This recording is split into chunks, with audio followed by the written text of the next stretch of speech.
But what actually happened was conditioned by the subsistence practices of the original inhabitants and the importance that was given to their environmental religions. So when you take a look at the rich history of the United States Southwest, the rich history of northern Mexico, it's filled with examples of how native people determine the rate and pace of Spanish-directed change. So again, when we take a look at the Spanish mission system in California that most of you are familiar with, you need to recognize how it begins. It starts out, especially if we take a look at the border between San Diego and Baja California, or California and Baja California. Remember, there were no borders prior to the United States taking this over. So one of the things that's going to happen is that the humans are going to resist the economic expansion of the Spanish, and so they're going to have to build a presidio in San Diego. And that presidio in San Diego is going to be designed to protect the mission that's already had established itself in a place known today as Tijuana. Then there's going to be two missions that are going to be built here in the Los Angeles area in Southern California, and that is in San Fernando, the San Fernando mission, and in San Gabriel, the San Gabriel mission. Okay? So those two missions would be protected by the San Diego Presidio, and then there's a Presidio that's going to be built in Santa Barbara, thereby protecting those two. Then there's going to be a mission that's going to be established in San Jose, and there will be a Presidio San Francisco to protect the San Jose mission. So let's take a look at the historical importance of the mission system and how it is still part of the Mexican experience with migration and immigration, and how Americans like to appreciate the Spanish heritage, but without having the Mexican people around. Let's go to a film clip from that is required viewing for this particular segment. Let's go to Latino Americans.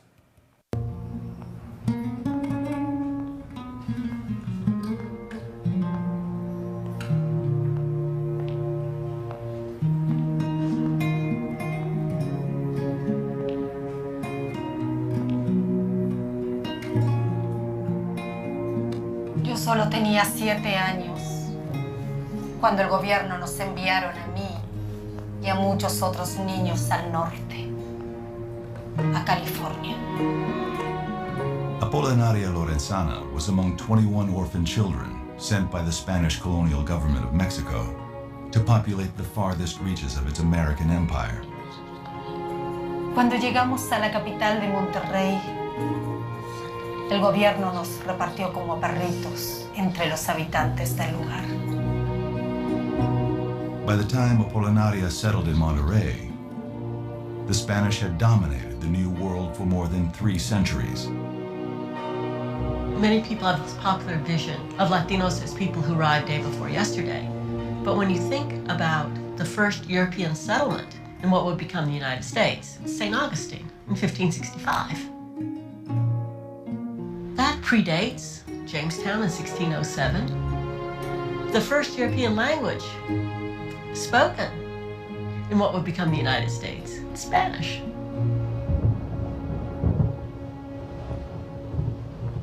"100 years after Columbus's arrival in the New World, Spanish conquistadors and priests pushed into North America, crossing the Rio Grande to search for gold and spread Catholicism.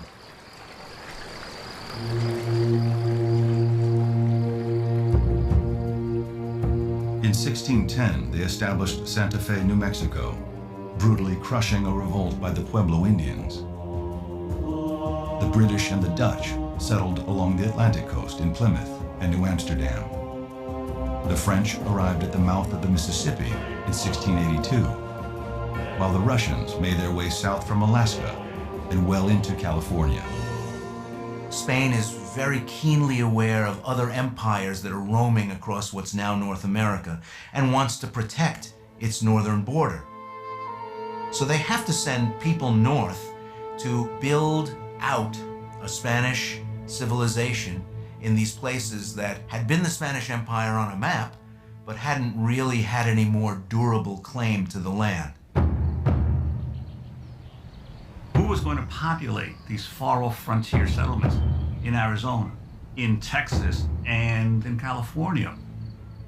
It was the missionaries. It was the Franciscans, it was the Jesuits, it was the Dominicans. They all went out to found towns and settlements and establish missions. In 1808, Apolinaria Lorenzana, now in her teens, was brought to Mission San Diego, the first mission founded by Spanish priests as they moved north through California. Ya cuando era mujercita, yo sola aprendí a escribir.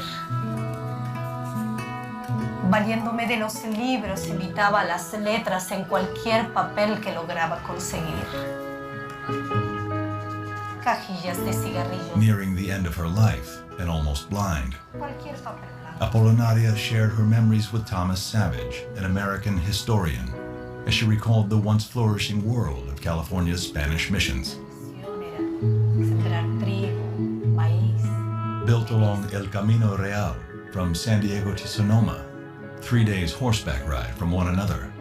Spain's 21 missions were the birthplace of the great coastal cities of California. All these people who live in these towns in California, Santa Cruz and San Francisco, and all of these were mission towns. In the 1800s, missions were the centerpiece of Spanish colonial life. A mission is a lot of things. It's a religious community where they are hoping to Christianize the native peoples, bringing them in to the system to make them good Spanish citizens. It's an enterprise where Indians are brought in to work out in the fields, to weave, to do blacksmith work. You think of the missions, and you think of there's like one priest, and this one priest has the power to harness Native American labor, to educate. But actually, priests, particularly in California, relied on local women. You had people like Apolinaria Lorenzana. The padres trusted her to board ships to get the necessary supplies for the missions. She supervised Indian seamstresses, supervised the cooking. Yo misma me mantenía con el trabajo de mis manos. Yo bordaba bandas, chalecos. Yo cuidaba de la ropa de la iglesia. No solo de hacerla, sino de lavarla. Para lo que tenía indias lavanderas. Los indios que no cumplían con sus obligaciones eran castigados. To understand the position of natives in the mission system, you have to understand the tremendous loss of life that Indian communities in California had experienced. When the Spanish come and introduce disease, those... Okay, so we can appreciate something with regards to the mission process. Now, outside of the Spanish colonial infrastructure that is maintained for tourist purposes today, the legacy of that era, and again, there's the legacy. It's still with us. It affects everyone because we have all adopted the resulting prejudices and biases that is associated with skin color. The ethnic and class structure of society in what became the contemporary United States Southwest and northern Mexico was a reflection and a continuation of mestizo, mulatto, native, and black ethnic groups that are moving north from Mexico City into areas where the mission system had transformed native peoples into Spanish-speaking workers. And this is what the Americans must understand. I don't care what color you are in America. You need to recognize the history that was here when the United States is going to take over this region. There is a process of change that's occurring already. There is movements of populations that stem from the native past going into the Spanish colonial period and that continue all the way to this day. Okay? These are groups moving from Mexico City into areas where the Spanish mission system had already transformed people into Spanish-speaking workers. And why are they moving? They're coming for economic opportunities. And the later generations are the descendants of these groups, from Texas through to Colorado, over across to California. And we continue to see the mixing to this day.